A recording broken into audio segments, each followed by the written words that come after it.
All right. So, I think we're just going to go over the patch notes now. We're just going to do that. So, if I press this, we should get patch notes. Hooray! Hey, it's patch notes. Welcome, patch notes.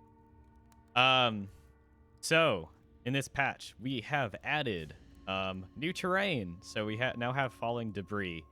So falling debris basically is a hazard, essentially a pile effect, if you will, terrain feature, however you want to call it, that spawns in at the beginning of a battle, just like all the other terrain here. But this behaves a little bit differently. So what will happen is when it spawns in, there'll be like a little number, as you can kind of see there in the screenshot here. There's number 3. Basically, what happens is after 3 rounds, which is any character's turn, that tile will turn hazardous. And if there's anyone standing on that tile, they will take some damage due to falling debris. So whatever that is, rocks, scrap, who knows? Your character will get hit for a decent amount of damage. I believe right now it is 10 damage. So it is not something to just shrug off. It is a legitimate concern. So definitely you can play around this when first placing your characters. So you can see where those first rocks will fall. However, once that is over, that stuff will respawn back in at a different tile. So you're gonna have to be careful about where that will spawn in. So just so you guys have a little bit of an idea of what that looks like, hopefully this game capture will work. If it doesn't, I'll be sad.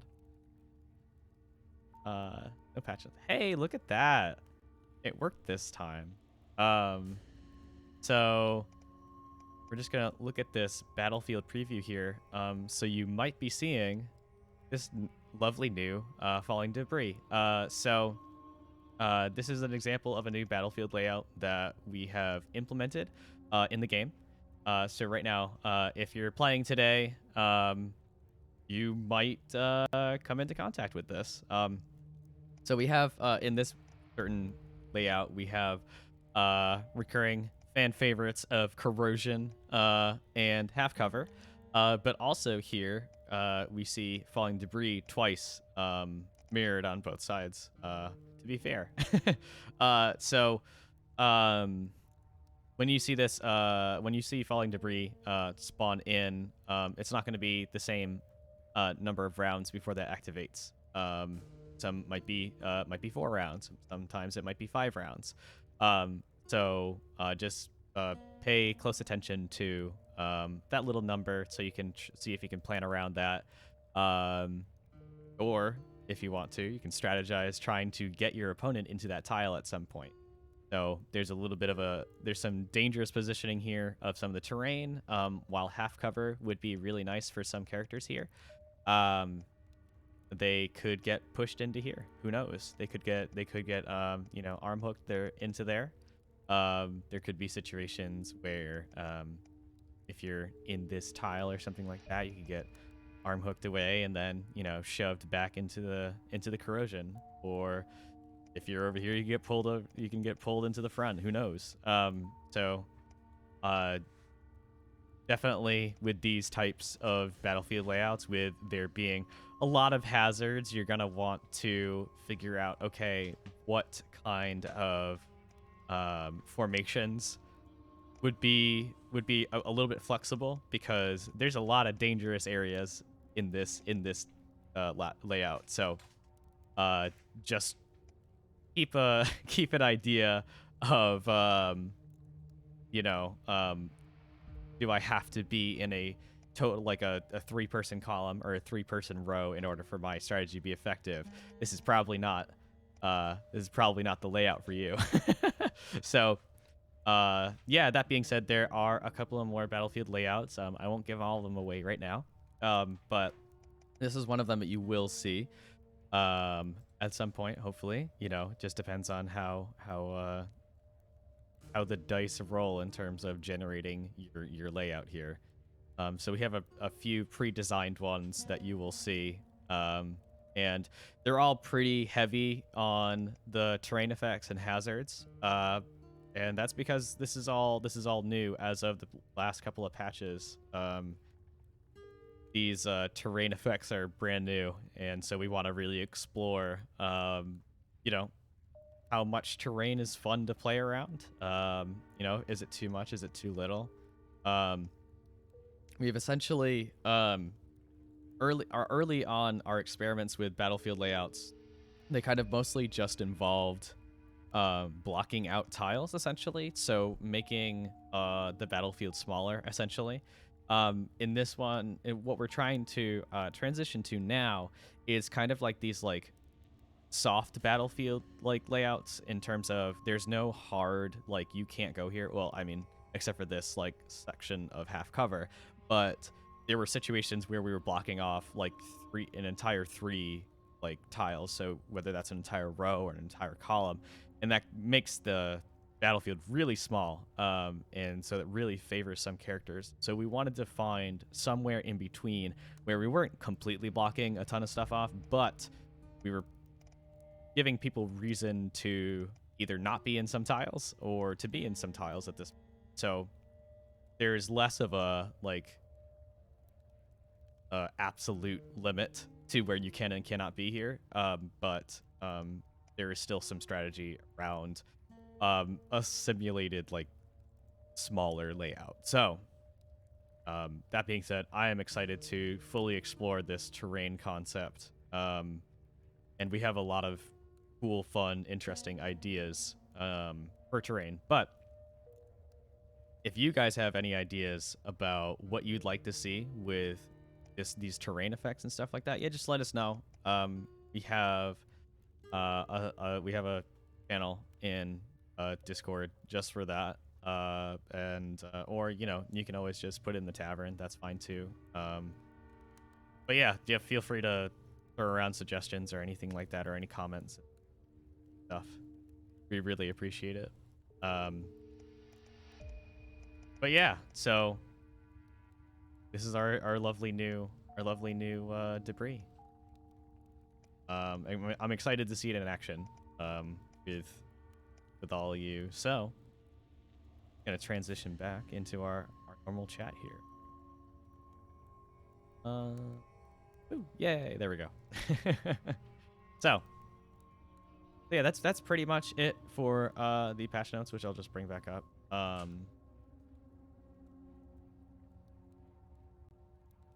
Yeah, it's a lot. It's really interesting. It's a lot of fun. This you know, we're hoping that these terrain effects will break up some of the more like static strategies where people just like line up and they don't really move all that much.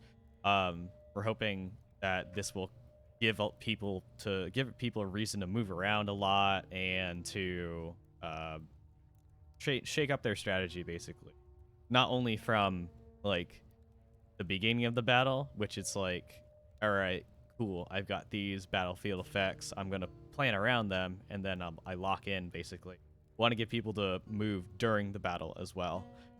So this kind of like traveling terrain, so to speak, will hopefully help that. We've got a few other ideas for that, some more dramatic types of effects, but we're gonna start here, and then we'll build on that, because yeah, that's how development works a lot. You start small, then you build stuff on top of that to make it more complex once you understand how the small bits work. But yeah, so yeah, I'm excited. I'm excited for all this, for you guys to see all this stuff. Yeah.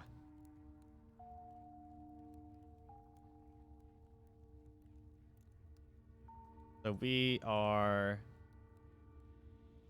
just figuring out who's gonna be battling today, and then we'll figure out what format we want to do for a tournament, if we have a tournament, or if we're just chilling today. So yeah, new tournament format, beat Oryx. Yeah, Oryx has like the best record so far historically. So I believe last time they went like 5-1. I think they lost once maybe. So one day we will introduce a patch that throws works through a loop, but one day.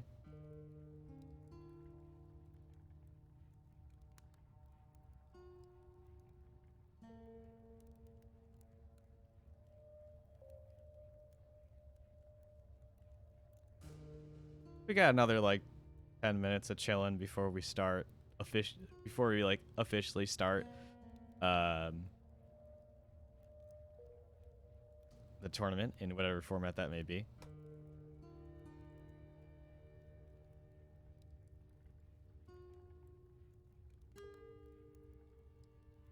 Oh, Jason is in the chat. He is controlling the Stray Basilisk account. So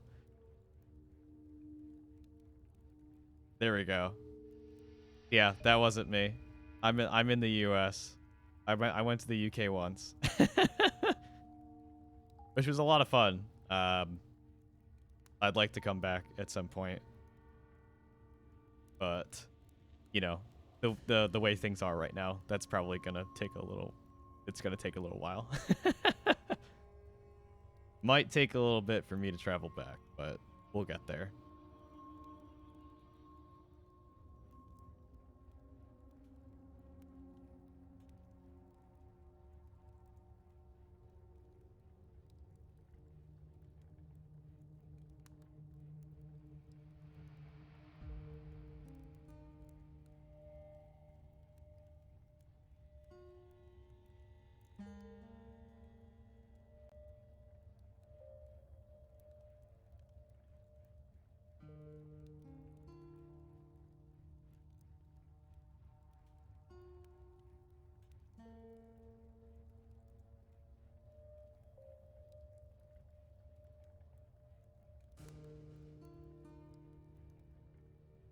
I'm very interested in this sensor, in this hardware sensor. Like games with different like hardware controls are like really interesting to me. I remember there was one at PAX East that was it was some slime game. I can't remember what it was, but the people who had made it so that like it supported so many different types of like controllers. It was really bizarre. There was like 12 people playing at once. It was absolutely insane, and one person was using like a drone controller, or rather, and like a, I don't know, some kind of like RC aircraft controller. Another person was using like a Sega bass fishing controller. It was like ridiculous. Oh man, that stuff is always really interesting. But it was fun. It was fun watching someone use the Donkey Kong congas to move their slime around the screen and to jump on people and all that good stuff. I believe we have Jason. There we go. Let's see if I can bring up my little widgets here. There we go. I hope this is working. Okay, can you hear me? Are we good? Yeah, I think we're good. I think we're both in here. I think it's working. See, Yeah, I got this feature into the game night stream, and I just kind of like copy pasted it in here. I was hoping it would just work. And it did. Hey, that's seems good. to be. Seems to be. It's so confusing. I'm watching the stream, which is like a couple of seconds behind. Oh. While talking to you, I'm gonna have to stop looking at you because it's throwing me off. Okay. Don't look at how my mouth moves. That's what I do. Yeah. Just yeah, keep exactly. Yeah, I'll just go get my mask and then we'll be all set. Yeah. So speaking of games with interesting controllers, yeah, there was a really interesting one at it was at EGX in Birmingham in the UK last year. A game where the controller was a shredder, and the game is about pulling out pages from a book and shredding them. That's like how you interacted with the game. Okay. That's one of the most novel ones I've seen. It ended up with like the whole floor in front of it just covered in like paper shredding, so it kind of caused a bit of a spectacle. I bet the event organizers absolutely loved that. Yeah. That's my goal, is to absolutely make a scene at one of these events. An interesting scene, not a bad scene, a good scene. Shredded paper is probably under the good/interesting bucket there. Yeah, yeah. Yeah. So, oh yeah. Thank you, Gramophones. That is Paul, fellow dev. Yeah, Super Slime Arena. That's definitely what it was. Yeah, I just remember like walking over and they had it all set up as like it's kind of like a couch. Like there was like a couch and some bean bags and like a ton of people sitting on the floor. I'm like, why are there so many people at this one event space? And like literally everyone had controllers going, which they must have been using like multiple USB hubs in order to get this thing going because they just had so many controllers, just all different stuff as well, all running this thing. So really interesting, super interesting stuff. I think it started off as like some kind of like coding challenge for the person. I can't remember if they were using Unity. They might have, and they were trying to figure out like how best to interface with like unknown controllers, basically. And so they're trying to make as universal as a thing as possible, which I don't think it ended up that way because they had to use some really weird stuff to get some of the more bizarre controllers to work, such as the bass fishing controller, which had a crank. So that was a little bit different than the other ones, but it was still like a super compelling kind of thing they were doing. Yeah, I'm just looking at screenshots now. It looks like there's 16 players on screen. Yeah, it was a ton. It was crazy. It was absolute madness playing that thing because I'm like, all right, I think I'm this slime. And like your powers change all the time too as well because you had like, I don't know, it was kind of like a Kirby-ish kind of thing where you like you have your normal thing where you jump around, but you like your attack is changed at any given time. And I think it changed whenever you like respawned in. So it's like absolute madness trying to figure out what was going on. But no, it was that was a cool thing.